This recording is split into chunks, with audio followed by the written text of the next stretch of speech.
and the significance of Kinahan being in Dubai. Anyway, let's move forward to the interview that Bob Arum did months after that interview that I just played with Bob Arum. And this interview took place on November the 14th, 2020, or at least that's when it was published on YouTube. And let's hear Bob discussing the fight in the Middle East to take place between Terence "Bud" Crawford, his fighter, and Manny "Pac-Man" Pacquiao, who at this time was already signed to the PBC in Al Haymon. Looking forward to it. We've seen some quotes, I guess, from his lawyer recently, frustration about big fight. Do you share in his frustration? I imagine you guys are doing, all you can to make these fights happen. So do you share in his frustration? No. I mean, except his frustration, and to a large extent, based on the pandemic. I would have had the Crawford fight with Manny Pacquiao done for the Mideast. All the numbers were agreed on by the fighters with the country. And then, of course, the Minister of Health said, you can't go ahead because we can't assure that you'd have spectators because of the COVID. Isn't that amazing? Isn't it amazing that Bob Arum talked about Daniel Kinahan being his plug in the Middle East to be able to assist in the process of showcasing a fight between his fighter at that time, who was signed to Top Rank, Terence "Bud" Crawford, and a guy, Manny Pacquiao, who was a part of Al Haymon's PBC. Interesting. Why is that interesting? Well, it's interesting for two reasons. Number one, okay, Bud Crawford would then, the following year, file a lawsuit against Top Rank and Bob Arum, stating that Bob Arum basically wouldn't provide him with any of the big name fights, including Errol Spence Jr. And also, the second thing that's significant and reason is that Bud Crawford was in a video that he posted, and that was actually reposted on YouTube.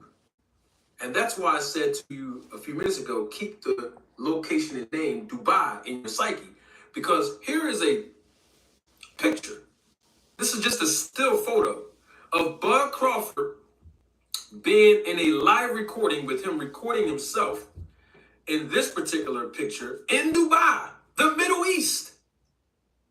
And in this picture, Bud Crawford looks like he's doing some training, hitting the heavy bag with, looks like that's Shakur Stevenson on the other side of that heavy bag. And this post that was posted May 31st, 2021, it looks like Bud Crawford is in Dubai. But we know at this point that I keep calling this guy Brian. Daniel Kinahan, last known location was him residing in the Middle East and him residing in Dubai.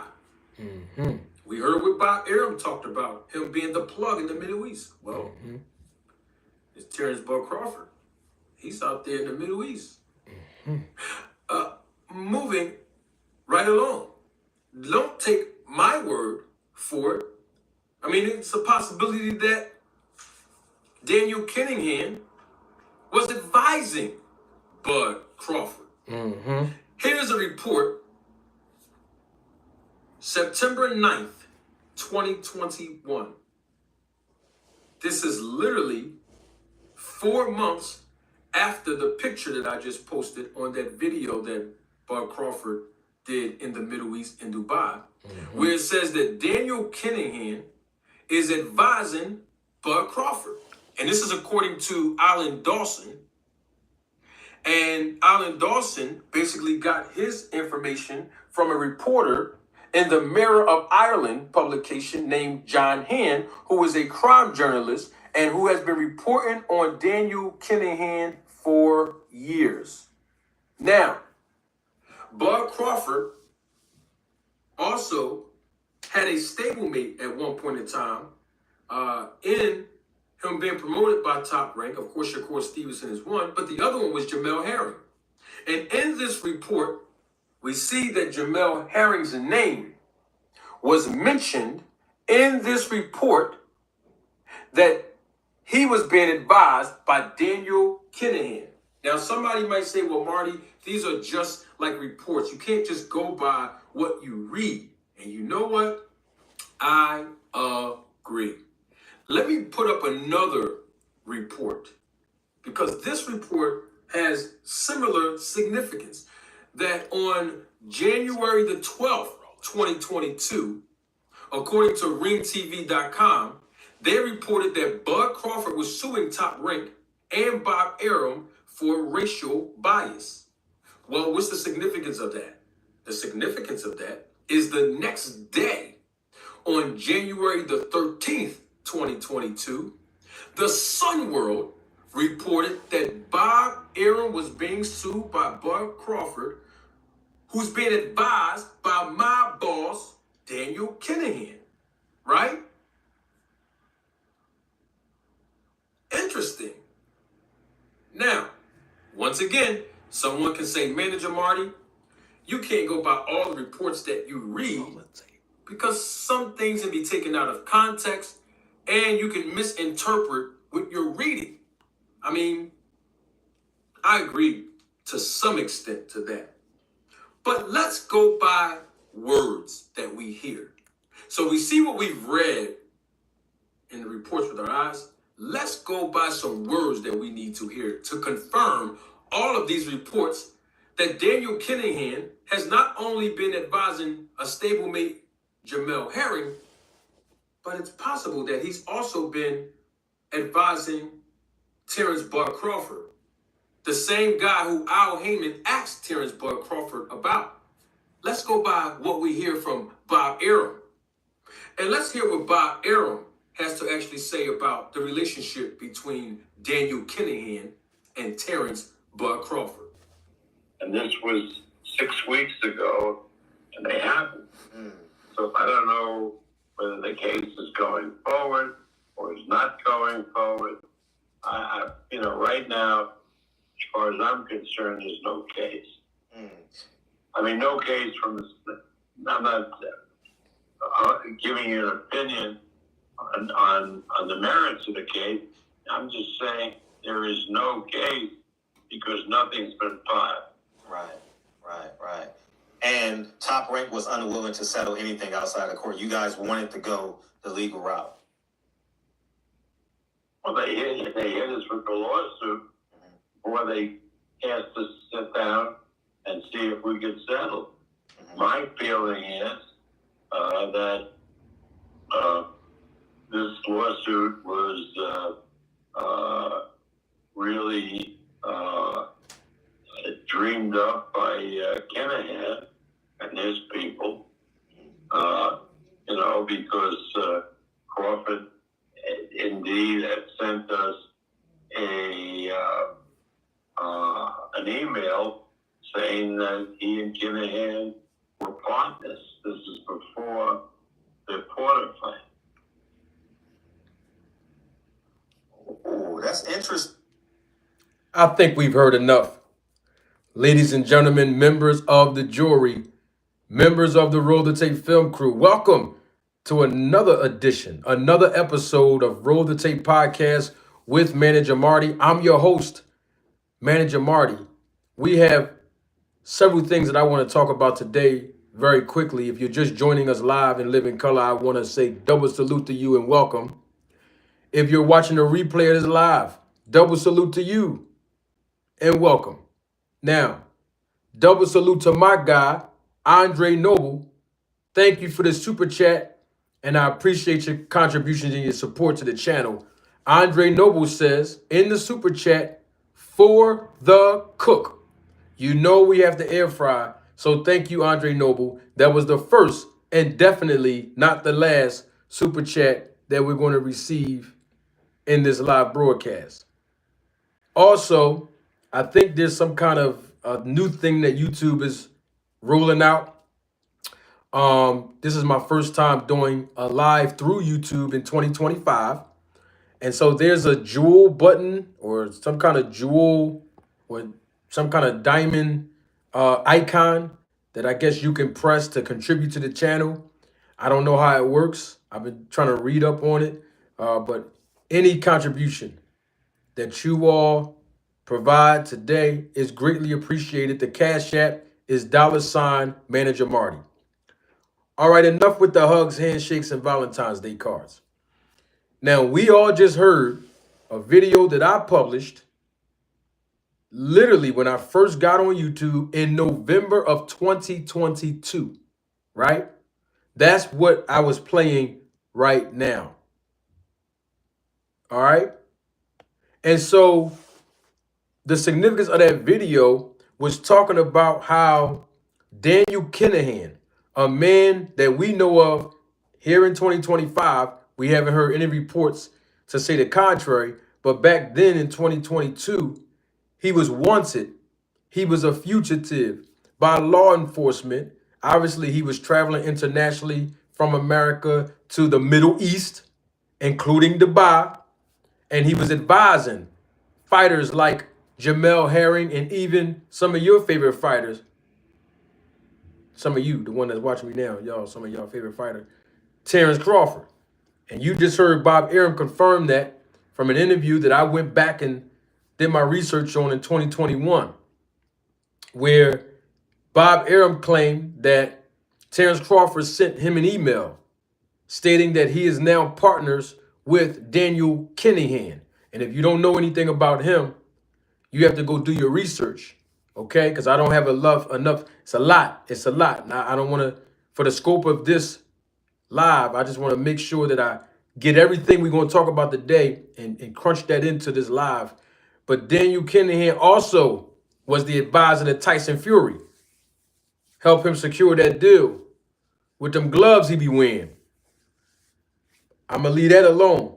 But the basic point that I'm trying to make here is what's going on in the Middle East in boxing right now. You see,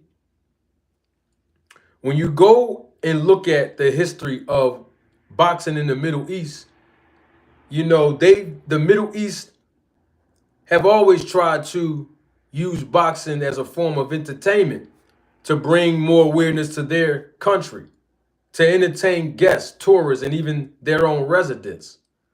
And so I found it interesting that ever since Daniel Kinahan has been fleeing and he hasn't been anywhere in the picture anymore when it comes to particular fighters, you got another Middle Eastern country sliding right in out there in Jeddah. I'm talking about Saudi Arabia. See, all that's right there, all that's connected in what the agenda is. There's a global agenda. There's an agenda for the Saudi Arabians to globalize sports all across the world and put all sports under one umbrella, like a new world order in sports. I've been conducting research on this for the last 5 years.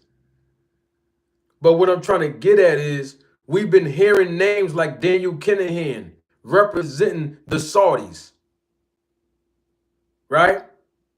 In Dubai and in Saudi Arabia.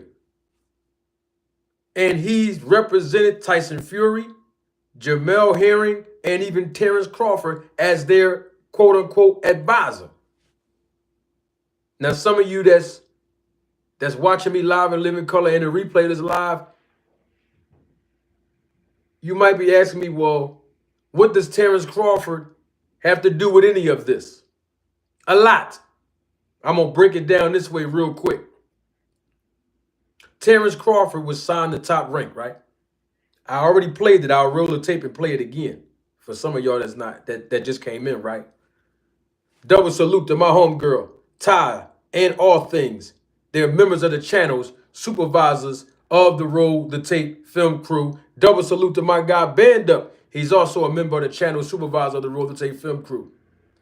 Now, with that being said, Double salute to Barbara D, one of the queens of boxing.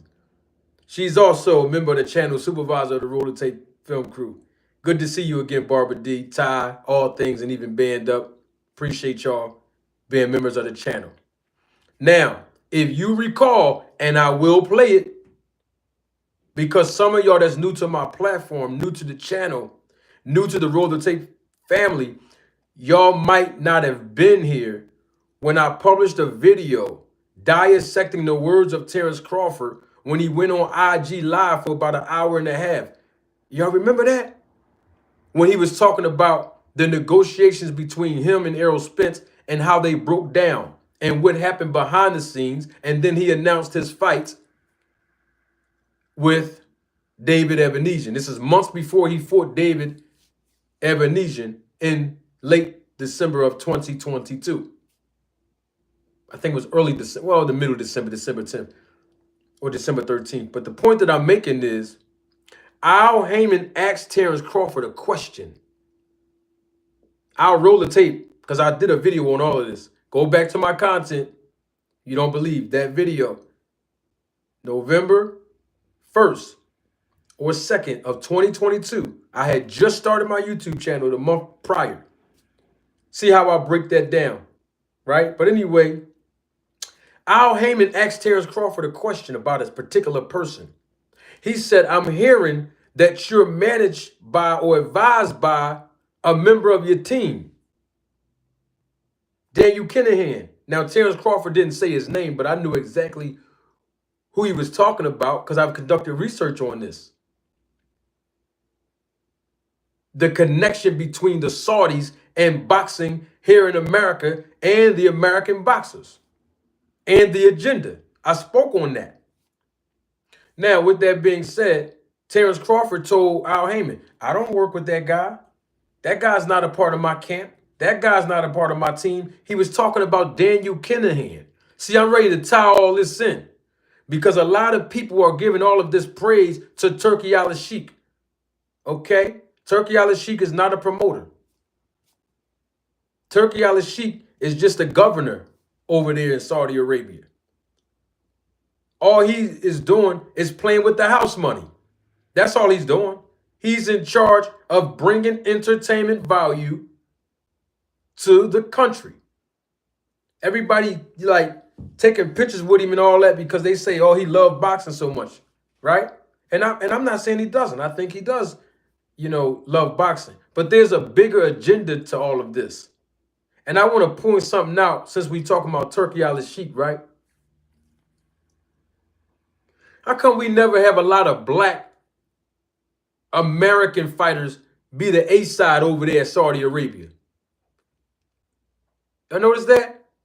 I'm talking about African American or black fighters who are American. Go over to Saudi Arabia in the Riyadh season cards that they've been doing since 2020 to 2021 when they first started. Really, they started before that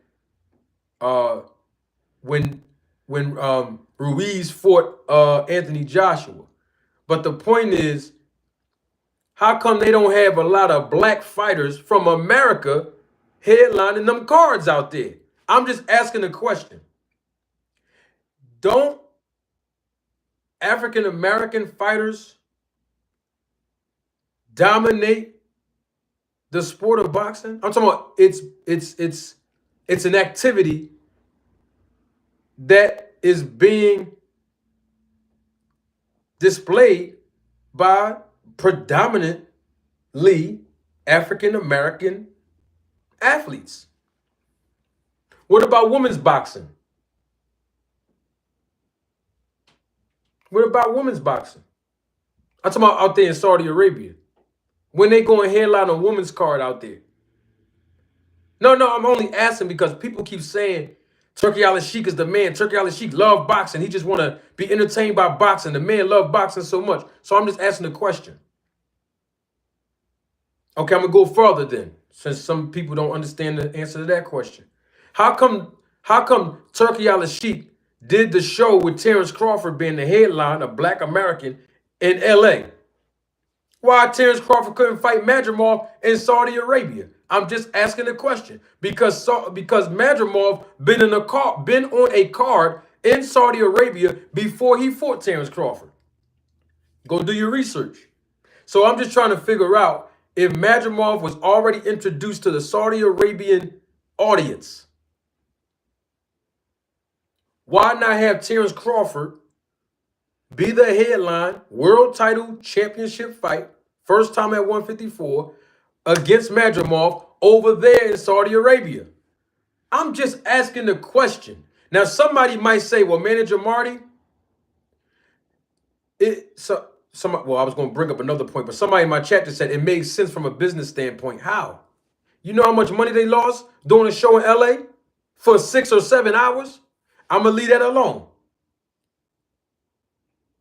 See, people can't talk the business of boxing to me.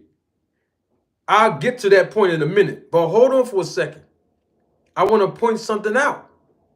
Because somebody can say, well, Manager Marty, there was a black American that was on a card over there, that did headline over there with the Riyadh season. You know, that 5-on-5 that Queensberry promotion and Frank Warren did with Matchroom promotion with Eddie Hearn. Y'all gonna say Deontay Wilder, right? You think that Turki Alalshikh and them Saudi Arabians and everybody in the business of boxing, you think that they put Deontay Wilder up there in that fight during the time frame of Deontay Wilder's life, in the fights that he just came from having to suffer the most difficult and toughest challenge in his whole career against Tyson Fury? You mean to tell me they put that black man up there to fight Big Bang Zane? You think that they thought and they calculated Deontay Wilder to beat Big Bang Zane? I'm just asking a question. See, you got to put it in perspective here. When these athletes go over to Turki Alalshikh's Riyadh season over there in Saudi Arabia, there is no A side and B side. I'm talking about when it comes to money. See, everybody's on an even playing field when you go over there, business-wise. Because they're not getting no back-end money. Who keep talking about Turki Alalshikh throwing $30 million a piece to each of them fighters going over there? Man, y'all got to understand the business. If you don't understand the business, keep coming back to this channel. I'm going to teach it to you. Because that's what this channel is really all about. Turki Alalshikh is not playing each fighter on them cards $30 million a piece. I don't know why people keep bringing that up, saying that. That is not true. But the point that I'm making is none of those athletes over there on the Riyadh season have a stable fan base where they can headline a card right here in America and do big numbers as the A side. That's why it's so enticing for them to go over there and do it. I'm not talking about Anthony Joshua. He's from the UK and we know the numbers he do. I'm not talking about Canelo Alvarez. He's from Mexico and we know the numbers that he do. I'm talking about a born, bred American. They run over to Turkey to get the turkey. Huh? They run over to Turkey to get the turkey. And here's the thing. As a boxing manager, I'm not criticizing those fighters. None of them. At all. But understand something. Turki Alalshikh is not a promoter, y'all. He's a governor of a country. His interest is not in boxing, nor is his interest into boxers. His interest is to the agenda of his country. And I think people need to really, really remember that. Seriously. Because people keep giving all this praise to Turkey. Turkey is not a promoter. Name one show that Turki Alalshikh had promoted without the regulatory authority of a promoter. You ain't going to find one. Turki Alalshikh need a promoter. Now, let's go back about a year ago. when people kept saying, oh man, Turki Alalshikh is offering all the promoters a major bag. De La Hoya, Matchroom, Eddie Hearn, Queensberry, Frank Warren. I'm saying De La Hoya for Golden Boy Promotions. PBC through Tom Brown and Al Heyman. Yeah, he's want to buy all of them out and put boxing under one roof. Y'all remember that? See, y'all got to go back and do your research on the history of what's happening here. What is the agenda for the Saudi Arabians and those in the Middle East to buy out all the promoters here that represent the country of America and even the UK, to bring all of the promoters together by buying them all out? The agenda is to globalize sports. In 2014, the WWE, Vince McMahon, signed a lucrative deal, a 7 to 10 year deal with those Middle Easterns. And they just renewed it again. That's about to expire by 2026. Do your research. They approached Dana White and UFC. Now Dana White and UFC have a partnership with the Saudi Arabians in the Middle East. The soccer leagues, the golf leagues have partnerships.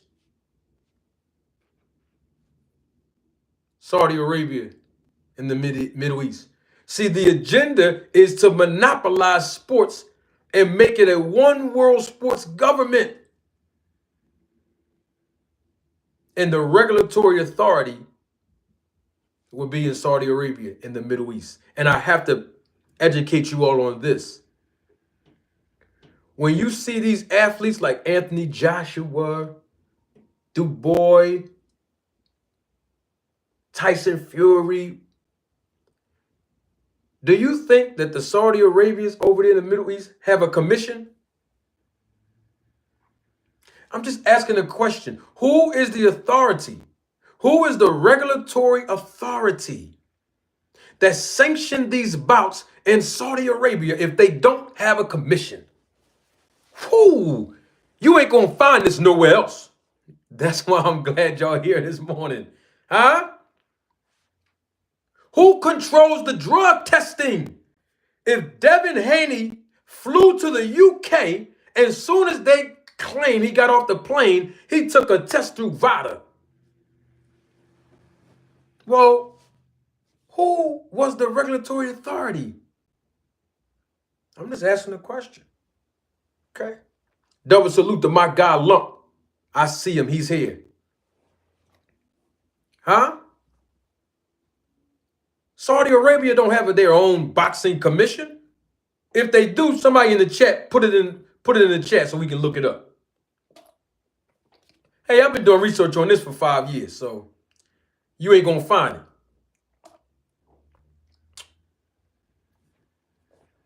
I'm just trying to figure out. Double salute to my guy. He's a member of the channel, supervisor of the Rule the Tape Film crew. My guy, Sin Ironheart. Why wouldn't Terence Crawford headline a world championship fight in Saudi Arabia with Madrimov? Please don't tell me they don't deal with blacks, because we know that's not true. Shakur Stevenson fighting Floyd Schofield February 22nd, isn't he? All right. Deontay Wilder fought Big Bang Zhang over there, right? Deontay black, right? Oh, all right. I'm just asking a question. Because the last time I checked, none of you Terence Crawford fans was itching and scratching for him to fight Madrimov. 92% of you didn't even know who Madrimov was. We was talking about him fighting Errol Spence in a rematch. Some people was even talking about him fighting Canelo. Some people was even talking about Terence Crawford fighting Tim Tszyu before he lost to Fundora. Go back into the timeline on YouTube and let's see what the community was talking about then, about Terence Crawford. Nobody was talking about no Terence Crawford fight, no Mandramar. So I'm trying to bring it up to say this point. What fights are y'all talking about? Oh, man, Turki Alalshikh, he give us the fights we want. Y'all wasn't talking about no Big Bang Zhang fighting no Deontay Wilder. I'm just asking the question. What fights did the Riyadh season put on that you wanted to see from an American? I'm not talking about non-Americans. Usyk and Joshua, great. Usyk and Fury, twice, great. Bivol and Beterbiev or Beterbiev, not once but twice, great. I said American. American. What fights? Because if that's the case, what y'all speaking on, how come none of the other fighters from America can go over there and fight each other now? Why you think Devin Haney and them running over there now? See, they only running over to Turkey, not just Devin Haney, all of them. You wanna know why? Because they can't do the big numbers here in America. And that's why I say it's a good look. But because it's a good look, the people that is doing big numbers here in America shouldn't be criticized. You know, like Tank Davis. If you got to go over to another country to get the bag, go get it. But the issue that I have with the globalization of a one world sport over there in the Middle East is because of the brand of the American fan base.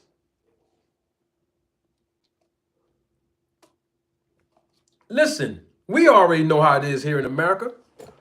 A lot of Americans don't even support American boxers compared to the way that other fans treat their fighters that represent their nationalities. It's just the truth.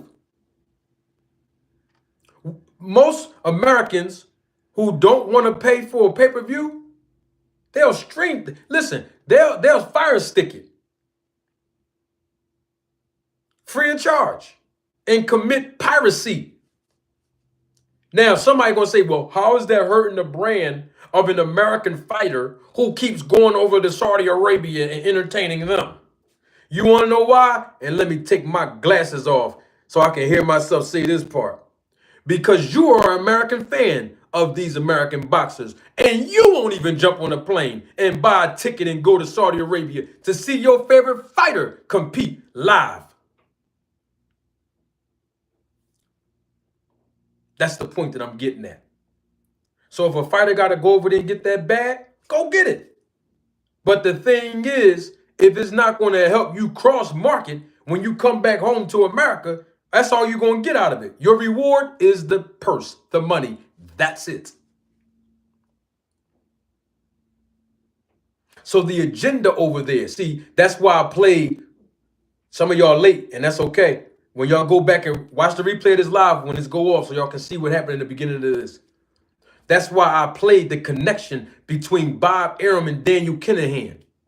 That's why I played the connection in the video I published November of 2022 between Terence Crawford and Daniel Kinahan, and Daniel Kinahan's connection to Tyson Fury, and Daniel Kinahan's connection to the Middle East.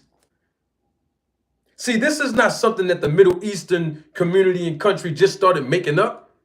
They've been trying to do this. I just told y'all the partnership between WWE and the Saudis was formed, what year I say? 2014. So this is the agenda where I'm getting at with this.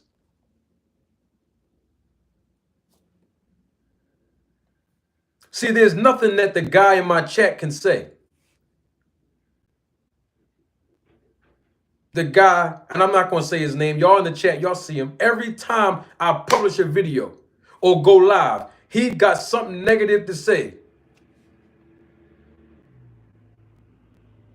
Y'all see him in the chat right now. I just trying to figure out something then, Mr. Brumfield, because you want attention. You act like one of my old... Never mind, I'm going to be... It's Friday. I'm going to leave it alone. I ain't even going to say that last part. I am going to say that last part, actually. I changed my mind. You acting like one of my old chicks, homie. You are. I'm not trying, you know what I mean? I'm just saying one of my old dips from back in the day. You acting like one of them. Well, I'm basically trying to say to the ladies that's in the chat, with all due respect to, because you know I'm a gentleman in everything I do to the ladies. But what I'm trying to say is, you know, as a man, I stand on integrity, right? So if I'm standing on integrity and I'm promoting the principle to teach women something about life or a particular situation, and a woman don't have humility enough, right, to accept the correction and truth and leadership from a real man and start insulting me or disrespecting me or always want my attention, so she start nitpicking and nagging. See, I left all that alone years ago. You understand? I can't even enjoy my peace with a woman like that because I didn't know any better. You know, when you're young, you don't know better. You know what I mean? But I know better. And I'm saying, the boy in my chat, Brumfield, you acting like one of them. You just doing stuff to get my attention. You just talking so I can... I see you though, bro. Hey. Double salute to Ty in the chat. Thank you for the super chat, sweetheart. Oh, I love that. Hey, Ty, I want to send you a check because I want to see if I can buy that off of you. That what you just said in the super chat. Ty said in the super chat, when they hate, we donate. Woo! Huh? Ty, you said another profound, poetic, proverbial saying when you was up here. Ooh, that's why me and Ty be connected, because I come up with, you know, proverbial and poetic sayings, but when they hate, we donate. She said she didn't create it. I respect that. I respect that, Ty. Thank you for putting that out there, because, you know, you will get all the credit and you didn't. I respect that. Hey, when they hate, donate. But that's all I'm saying, y'all. Double salute to my homegirl, Dory. She's also in the chat. Man, we got all the ladies here this afternoon. But all I'm saying is, look at the dots that I'm trying to connect. The Middle Eastern community have always tried to globalize sports. That's their agenda, to bring sports under one roof. They've done it with golf, wrestling, soccer, UFC, and they've been trying to get their hands on boxing. And the guy who they use as a representation of that to have a connection to America and the Middle East is Daniel Kinahan. And I'm not mad at the fact that they want to globalize sports and be a big commodity for their country. This is business. But what I'm really getting at is how it will adversely affect the American boxers here in our country. Foxy Brown, what's going on, sweetheart? Double salute to Foxy Brown. All the ladies are here this afternoon. So that's all I'm trying to get at, because it hurts the brand. I mean, check this out. All of the fighters go over there from America, right? They go over there, get the money from Turkey and the Middle Eastern community and the BIF.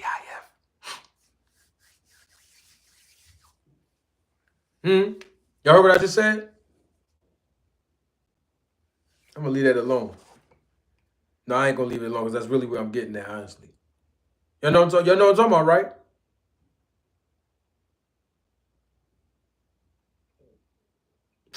They know what I'm talking about.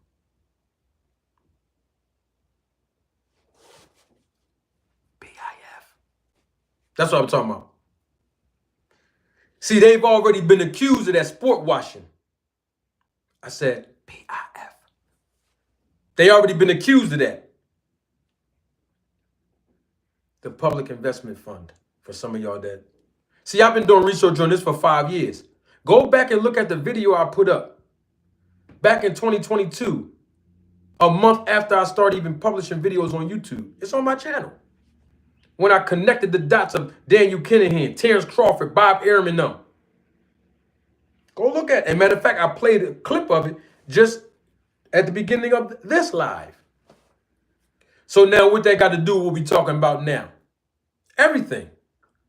See, nobody asks the real reason why Terence Crawford got so offended. His chest started hurting. Off of something that Tank Davis said on social media. Why you think that bothered Terence Crawford?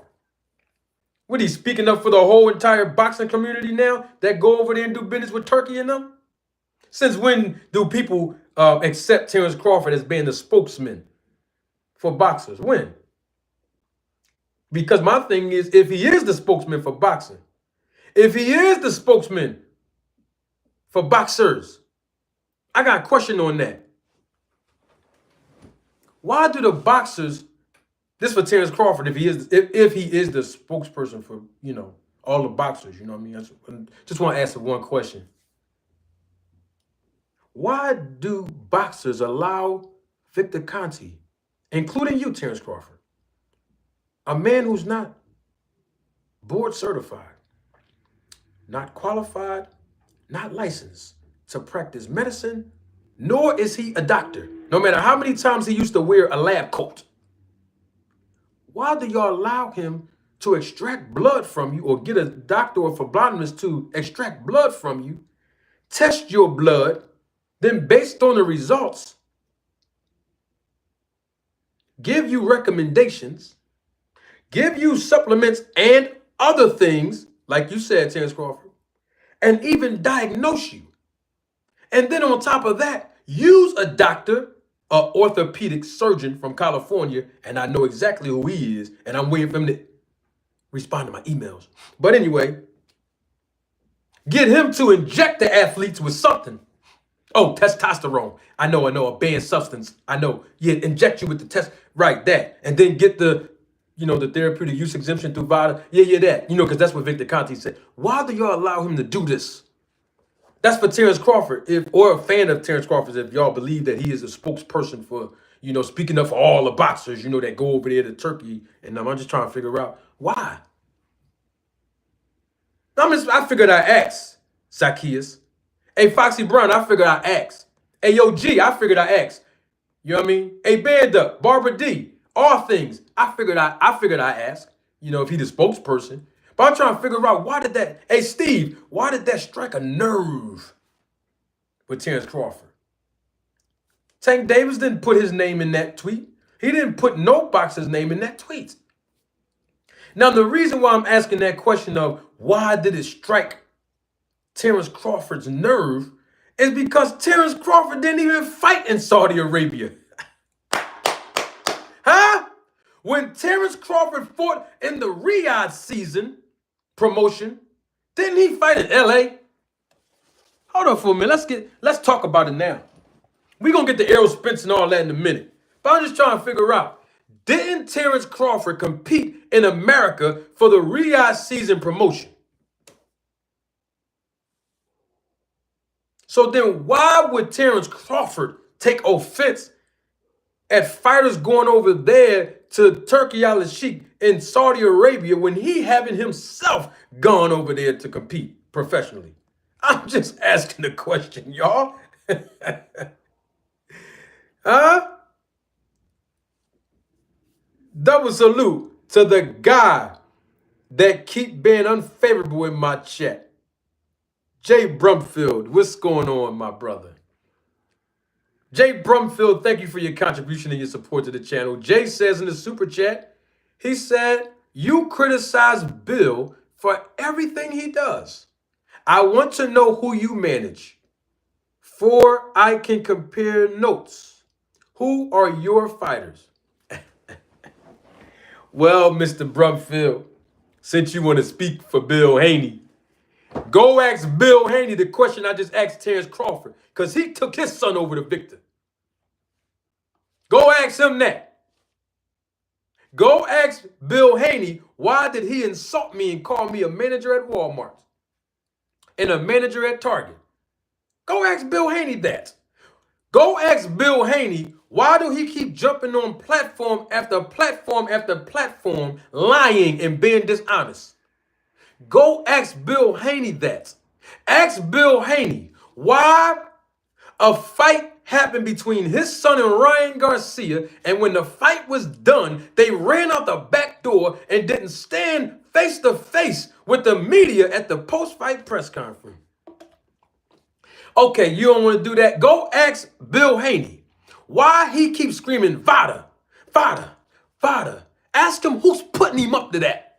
All right, you ain't got to ask him that because I know Victor Conte's putting a battery in his back. I know that already. I already know the answer to that. But I'm just saying, go ask Bill those questions. Go ask Bill why he lied and say his son was enrolled in 24/7, 365 testing through VADA when we all know now it doesn't exist. And it never existed since months ago when he said it. I just wanted to just see if you would just ask Bill that. Because you said that I criticize him for everything he do. No, I don't. I just criticize the thing. I only criticize Bill Haney for the things that he do that hurts his son. Because I advocate for who? The fighters. Ask Bill Haney why when he went on Vlad and he told Vlad TV it's my decision to file a lawsuit. But then he go on World Star, what's the name of that? World Star Boxing. And he said, oh, it was the people. The guy asked him, well, whose idea was it? Whose decision was it? No, it was the people. Go ask Bill Haney that. Because see, when you say I criticize him, I'm only criticizing him for things that he do that affect the fighter, his son. Okay, you don't want to ask him that? Ask him this while you over there going to take up for him. Ask Bill Haney, how come when it's time for his son to get the shine and do interviews, his son got to go on MMA Hour? No disrespect to them. His son got to go on ESPN with no audience in the back green room to do an interview about the Ryan Garcia fight, but he's on Vlad TV, got 6 million subscribers. He's on Fight Hype. He's on Fight Hub, 2 million subscribers. Why he got to go on the bigger platforms? Huh? Go ask Bill Haney that. And if you ain't going to do that, Brumfield, then don't come trying to tell me what I'm criticizing him about. Now, let's get to the manager part. Let me start here because I want to make sure I answer your question, brother. You did donate to the channel. I want to know who you manage so I can compare notes. All right, that's one question. And then the next one is who are my fighters? All right, so I'm going to answer the first question that you asked. You want to know who I manage. That's your question. I managed to get Bill. Let me take my glasses off. My God, I love this part of the segment. I managed to get Bill Haney, a millionaire. I managed to get him to insult me and call me a Walmart manager and a Target manager. I managed to get another millionaire who made millions for over the last 20 to 25 years, who've been making millions for the last 40 years with comprehensive blood testing. I managed to get him, a multimillionaire, Victor Conte, to call me a homeless man, begging for change on the side of the road. I managed to get Rachel Donaire to lie to y'all, all because I asked one question. And you know how many hundreds of thousands of millions her and her husband touch. You want to know who else I manage? I manage you, Jay Brumfield.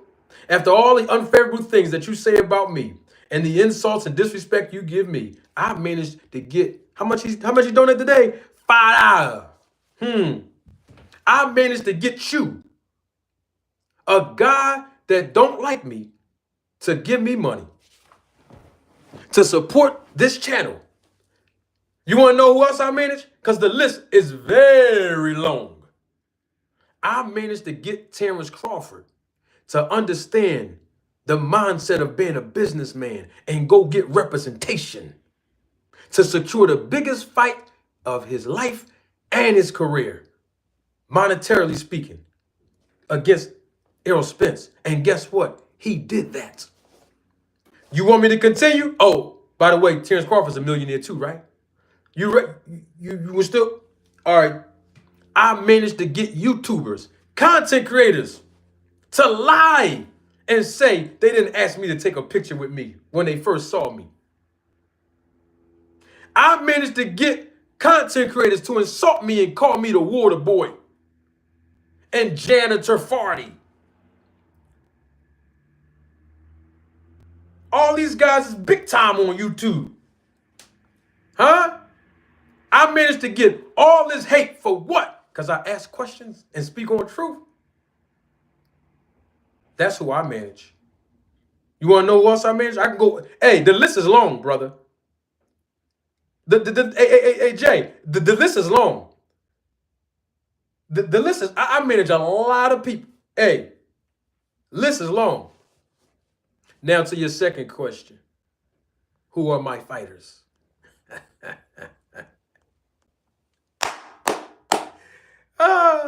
Unfortunately, Mr. Brumfield, I'm going to have to answer your question with a question. What regulatory authority in boxing do you represent? Because if you tell me none, you don't have the credentials or the qualifications to ask me, a licensed manager in multiple states in this country of America, who I manage. As a fighter, you don't have the credentials or the qualifications to ask me that. Now, if you are, representative or representation of a regulatory authority, you know what I mean? I might answer you depending on who you are. But if you're not and you're just a fan of boxing, come on, brother. Apparently, you like something about me. Because I don't like Brussels sprouts, so I don't eat them. I don't like lies, so I don't believe them. And you don't like me, apparently. But you're here every day. And guess what? I still love you, brother. I managed to get another guy to see me and meet me in person. When I stepped to him to ask him a question as a man, I managed to get him to do my move. You be doing videos about me, talking about some roller tape. Hey, listen here, Jay Brumfield. When I got Blueberry to do that in my face, roller tape, I knew I had him. If I'm not a good manager, I don't know who else is. And speaking of being a good manager, I'm waiting for the phone call to get my interview so I can become the manager at Chick-fil-A. Oh, I'm having a good 2025. That's all I want. Hey, I hope I answered your question, Jay. I hope I did. Because I love the entertainment. That's all I'm saying. Double salute to my guy, Mr. Finesse. Thank you for your contribution and your support to the channel. Let me let y'all know something. The viewership is increasing exponentially. Hey, here's the thing. You don't have to like me. You don't have to believe me. But you definitely... No. I messed my own saying up. I'm going to say it anyway. Because we family. I can mess up in front... Well, not all the haters with me. The ones that's the Roller Tape family. We family. I can mess up in front of y'all, right? You don't have to like me. You don't have to agree with me. But you're going to believe me. See, that's all I care about. As long as you're learning about the sport and the business of boxing, whether good things and or bad, that you can't get nowhere else on YouTube. Only one person, it takes one person to satisfy me with the learning. So you don't have to like me. You don't have to agree with me. But you're going to believe. You can't never say nothing about my integrity. You'll never be able to say nothing about my character. You'll never be able to call me a snake. You'll never say I did nobody wrong in the business of boxing. You ain't going to find nobody that come out and say I stole money from them, I misled them, I lied to them on YouTube, off of YouTube, in boxing, other businesses that I own and represent. You ain't going to find it. That's why I can speak boldly the way I do. And ain't nobody going to do nothing about it. So all I'm saying is you're going to believe me, though.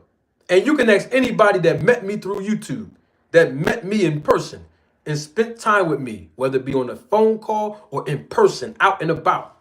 Everybody will say the same thing. It's nothing fake about me. So all I'm saying is we got to come together and get this education and this entertainment. That's all we got to do. Double salute again, Mr. Finesse. I'm going to read your super chat right now. Salute, Manager Marty. Tell these nosy...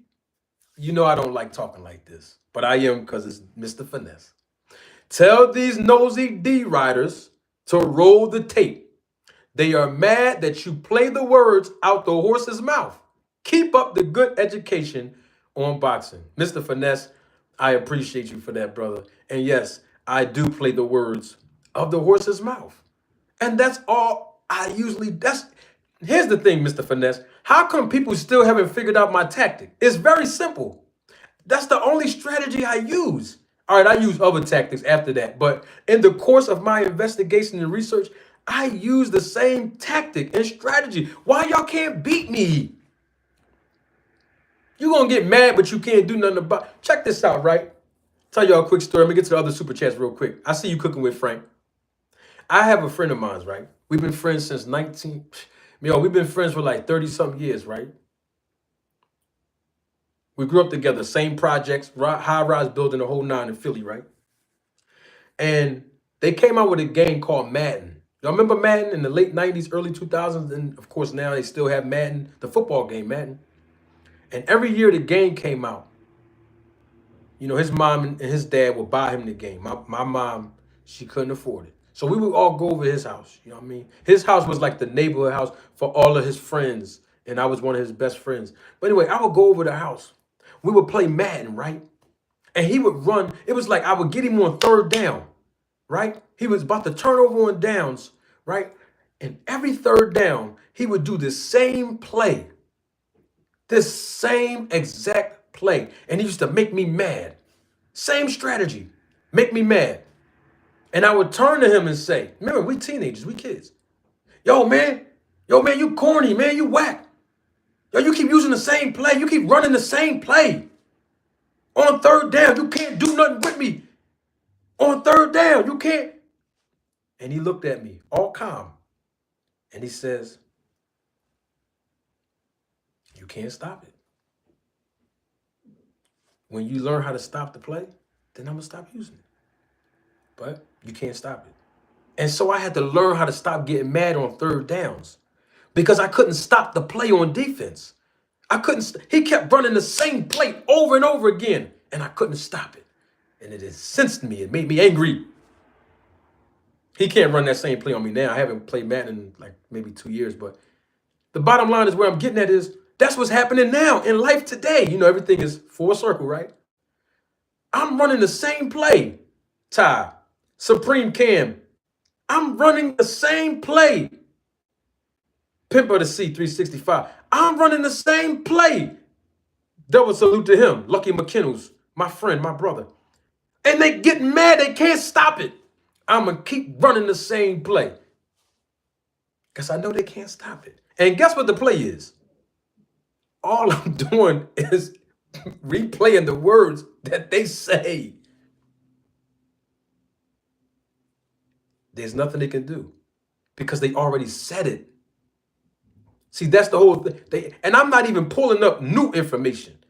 It's all I am. But what it is I start going back to the old interviews because then I compare it to what you say today. And when I see the inconsistency, see, that's how I shut Blue Blood down because I didn't know nothing about the guy throwing all these shots at me. And then I went on his channel to figure out who the guy was. And then I said, wait a minute.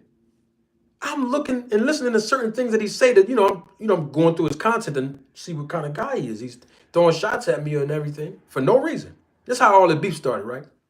And I noticed something in his speech, in his words. He contradicts himself. 1 minute he sound like he was, hooray for Errol Spence. Then now he get with BLK Prime and take whatever money from them. And Terence Crawford signed over there to them for the Ebenezer fight. And now all of a sudden, he's pro Terence Crawford. And told y'all, and I did videos on this, if Terence Crawford made $10 million, you're supposed to lie and say he made $12 million because he black. That's what he said. See, I went back to the words he said 2 years ago, 3 years ago at the time that this happened. And then I say, now let me hear what he's saying now. Like I do with Victor Conti. Back in 2015, I sponsored 10 boxers to do 365 testing 24/7. I sponsored 10 of them. And then I get him here in 2023, and then he tells me, well, it's only happened 2 times in the whole history of boxing, 365, 24/7, and I sponsored both of those guys. I paid $40,000 for both of them. And when he said it to me, I could have shut him down and replayed, the content that I saved in the vault for 10 years. I could have replayed that and said, no, Victor, you said this in 2015. Here were your words. I didn't do that. I let the man talk. Even though I knew he was lying, I still let the man talk. And now he's mad at me. All I'm doing is running the same play and they can't stop it. That's all I'm saying. They can't stop the play. You know I'm going to run the ball on 3rd down. I don't care if it's 3rd and 20. I'm running the ball and you ain't going to be able to stop it. And that's all I'm saying. And that's all I'm saying. We got some other super chats. Where my man Cooking with Frank at? Why does super chat disappear from the screen? Oh, here you go. Double salute to my guy, Cooking with Frank. Thank you for the support and contribution to the channel. Cooking with Frank says, salute to Manager Marty. They hate the truth. Real men accept truth and move forward. Weak men continue to lie and don't realize the damage has already been done. And when these individuals lie, it hurts the credibility of the fighter. Because every time somebody hear Bill Haney lie, guess who had to deal with the consequences of that? Devin. Devin had to suffer the consequences of that. When Victor Conte lied, guess who had to deal with the consequences of that? Devin. Because people going to be questioning, yo, why you got your dad as a manager? Why you got your dad as a trainer when he's hurting the brand and shooting his own credibility and shooting yours? Why are you connected with Victor Conte when people keep showing inconsistencies in his statements and lies? It's hurting the brand. The fighters will have to deal with the consequences. And that's why you see certain fighters, they got to go over the Riyadh season. See, you can sit up there and say, well, Tank Davis, he done had legal issues. He had a lawsuit brought against him because he still owed money on his jewelry. All this is public record, right? But none of that stopped him from being the cash cow in this sport. But the other guys don't have that mustard on their jacket. But they're not getting the sales like him. They're rolling around with people who are untrustworthy in the business. And boxing fans don't want to pay into that type of image. Sponsors don't want to pay for that type of image. So I'm trying to figure out, why did Tank's tweet rub Crawford the wrong way when he didn't even fight over in another country? He didn't fight on the Riyadh season in Saudi Arabia, did he? So why was he so offended? There you have it. Hey, these are questions that we all can ask. Double salute to G. Thank you for your support and contribution with the super sticker, bro. Appreciate you. Always. Man, I got the heaviest chat, man. The best chat on YouTube. That's all I'm saying.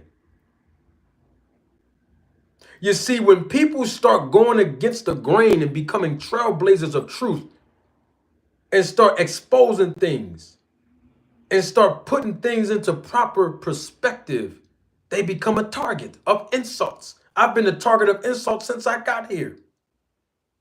That doesn't bother me. This happens all of the time. We're used to it. But Tank's words should have never offended Terence Crawford, because Terence Crawford never even fought in Saudi Arabia. He fought on the Riyadh season card, but that was in Los Angeles, here in America. Now, somebody can say, well, he was speaking up for his homie Shakur. Shakur ain't even fight on the Riyadh season yet. Now, after February 22nd, he can say he fought in Saudi Arabia on a Riyadh season. If, you know, somebody want to go down that lane and say that's why he was taking up for Chicago. That's all I'm saying.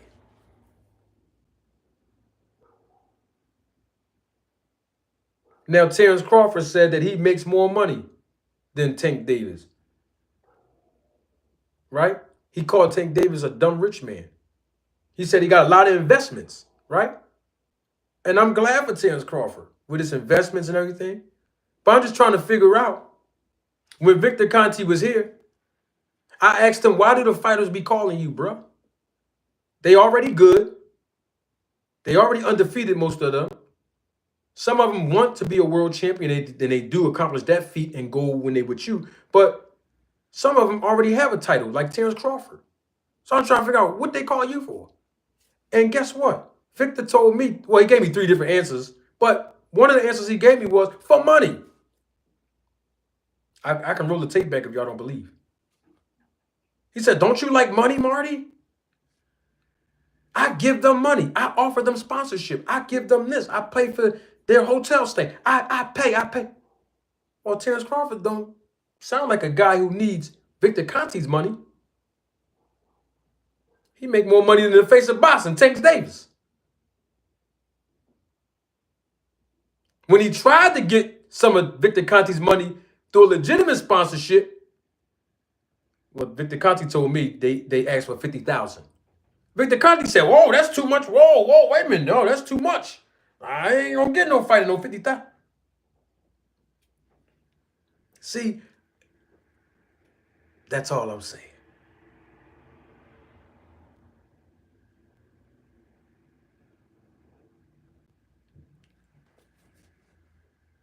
So now, that's on that front of Terence Crawford erupting.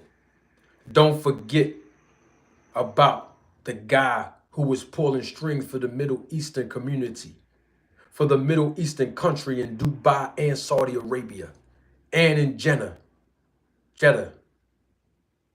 Before the Riyadh season even started in boxing, their go-to point man is still a fugitive to this day, Daniel Kinahan. And I spoke on this in November of 2022. And you ain't find another content creator to do it, to talk about it then, that I know of. So all I'm saying is, look at what's been happening. Riyadh season ain't just wake up in the morning and say, oh, we love boxing so much. No. One world sports government. That's what the agenda is. I don't have any evidence of sports washing, but they're all in the news about that when it comes to tying it all in to the PIF, the Public Investment Fund. Turki Alalshikh, he is not a promoter. The Saudi Arabian country doesn't even have a commission, a boxing regulatory authority. Hello. So they need the promoters. And they usually use UCAD for the testing, and the United Kingdom through the British Boxing Board of Control to sanction most of their fights. Go do your research. Why is that? Because the promoters like Eddie Hearn and Frank Warren, they are the ones that mostly provide their product to Riyadh season. The Riyadh season have a network? Oh man, Turki Alalshikh got all his money. He's throwing 30 million. Why Riyadh season don't have their own network? I'm just asking. I'm talking about their own platform. I know Turki Alalshikh has a YouTube channel because they replay the broadcast there. But I'm just trying to figure out, they go through the zone. Oh, okay. But people are saying they're so powerful. All this money, they tell a fighter to show they check. All right, then. See, boxing fans don't understand the business. That's why I'm educating you all. Don't get caught up in, oh, well, they getting all this money. Bruh, sis, don't get caught up in that. Somebody even said before, oh, Turki Alalshikh is giving all them fighters $30 million apiece. Come on, y'all, stop it. You know how much money the Saudis are saving just to get you to come over there as an athlete? And remember, and I have to say this part because it's still business at the end of the day. when these fighters are signed to an exclusive promoter, where the promoter has exclusive rights to these fighters, don't forget, if it's on a Riyadh season card, don't forget a percentage of their check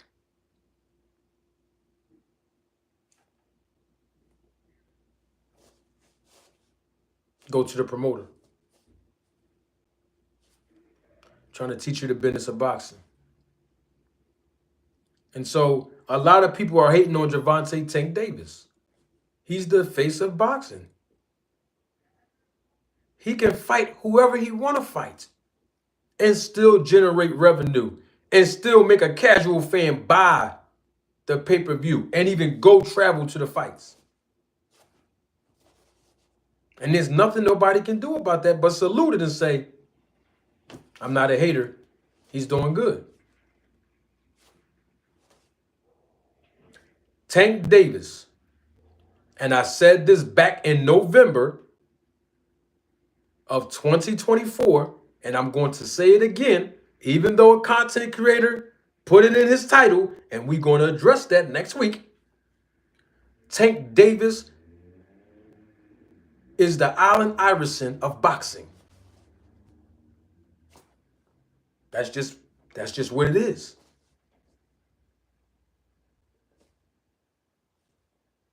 Everybody keep calling his name out, whether they believe they can beat him or not. They're going to call his name out because that's the biggest money that they're going to generate in their purse. And they should call his name out. Why not? This is what happens when you on top. But a lot of people be hating on Tank Davis. All these years, people been bamboozled. Oh man, Devin Haney's the face of boxing. How? Tank Davis the face of boxing. You can take Tank Davis anywhere in the country, he's gonna sell out. Take him to LA, you see the numbers. Las Vegas, you see the numbers. Washington, D.C., his hometown in Baltimore, you see the numbers. Barclays Center, Brooklyn, New York, you see the numbers. Atlanta, Georgia, you see the numbers. You gotta salute him.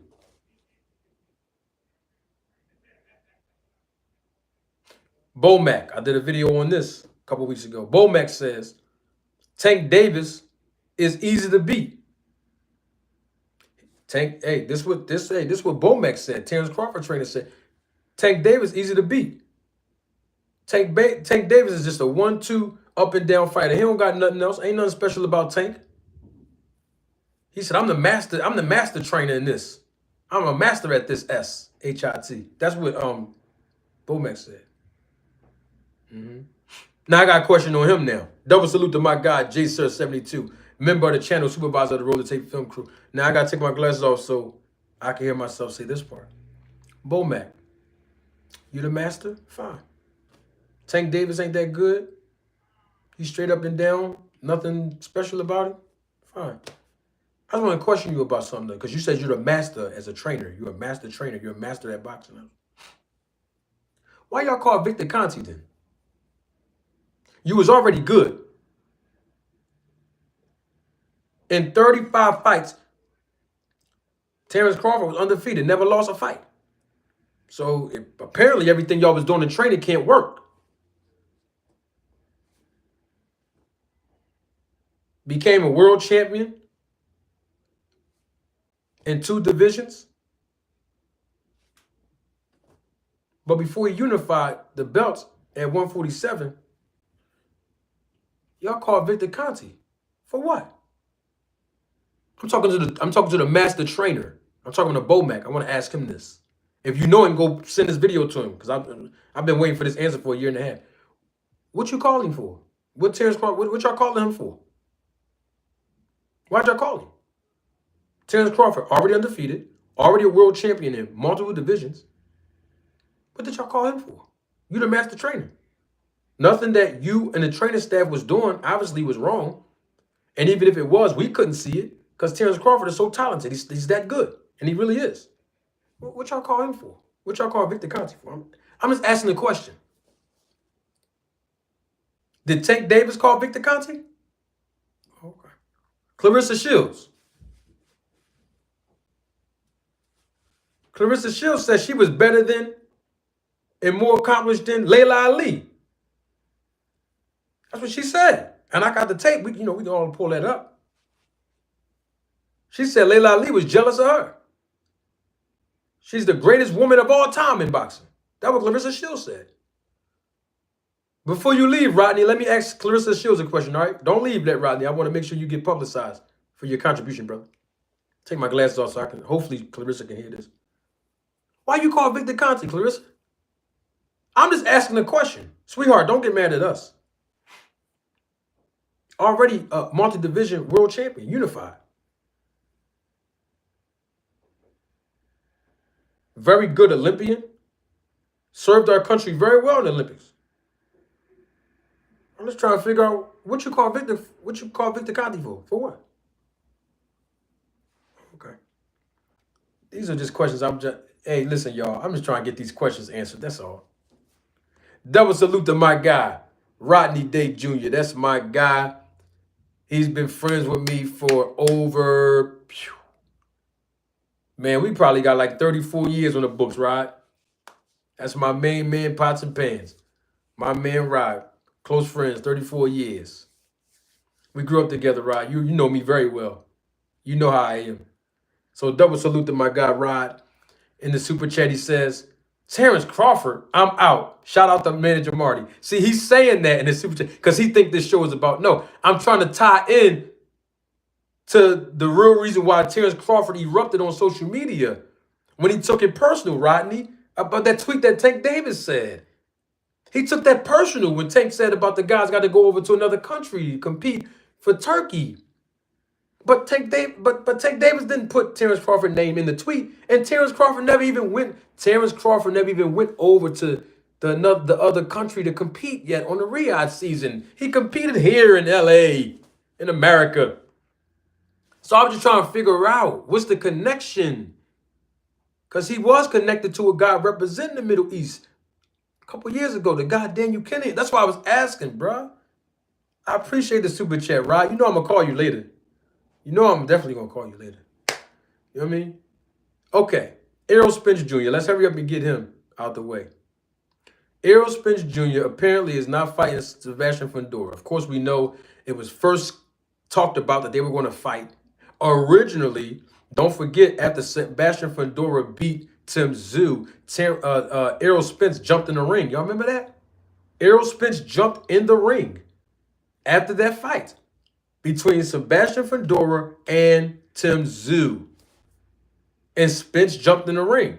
They were already putting it together behind the scenes so that Errol Spence can come back and fight the winner for the belt. But Fundora won. And so now it was going to be Spence versus Fundora. That's all I'm saying. Bad style matchup for Spence, especially coming off of the beating that he took against Terence Crawford, him coming off of almost a nearly 2-year layoff, right? But in any event, something happened where it delayed the negotiations. Then they picked up the negotiations again, and then it was reported that they were going to fight in October of 2024. Something happened again because the WBO got into play.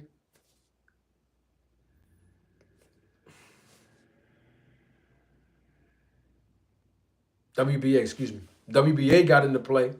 Terence Crawford got the BO, I think, right? No, Crawford got the BA. WBO got in play. I was right the first time. I saw something in the chat. I got distracted. So his WBO got involved. Now they're saying he can fight. Then on top of that, there was an extra delay. Don't forget the extra delay. Some of y'all forget there was an extra delay. They were supposed to somehow fight in the beginning of 2025. Remember, Sebastian Fundora just did an interview a couple weeks ago over there when he was at the convention. And then now, over 500 days elapsed that Errol Spence have not been active in the ring. And so now reports are saying This is what reports are saying, that the fight is off between Errol Spence and Sebastian Fundora. We know Terence Crawford. We know Errol Spence don't like to do tune-ups. So even if in 6 months it come out that finally he'll be able to compete, it's not looking good for Errol Spence Jr. to keep having to push his date of return back, because the more he pushed the date back, the longer he pushed the date back, the longer he will be inactive. And remember, before all of this happened, he had to go back in and get eye surgery. So not only is he coming off of eye surgery, 2-year layoff, and the physical and emotional and psychological toll that his last fight put him through when he fought Terence Crawford. That's a bad combination to come back and fight a guy who's been active in Sebastian Fundora. So we don't know what Errol Spence's future looks like with his career in boxing. But we hope Errol Spence, wish him very well. And most of my audience are fans of Errol Spence. I like Errol Spence a lot. Think he's a man of integrity, a good guy. But the reality is what it is, and we got to deal with it. And speaking of Errol Spence, and I talked about this yesterday, Errol Spence is starting to talk about cheating in boxing and PED uses in boxing. How fighters taper off and be on performance-enhancing drugs. He said 2 years and taper off, right? Now he's raising awareness. See, the boxers are starting to understand what's happening. Whether you can prove it or not, the bottom line is some fighters are just suspicious. And that's where we are today. You know what? I'm doing way too much talking. Don't take my word for it.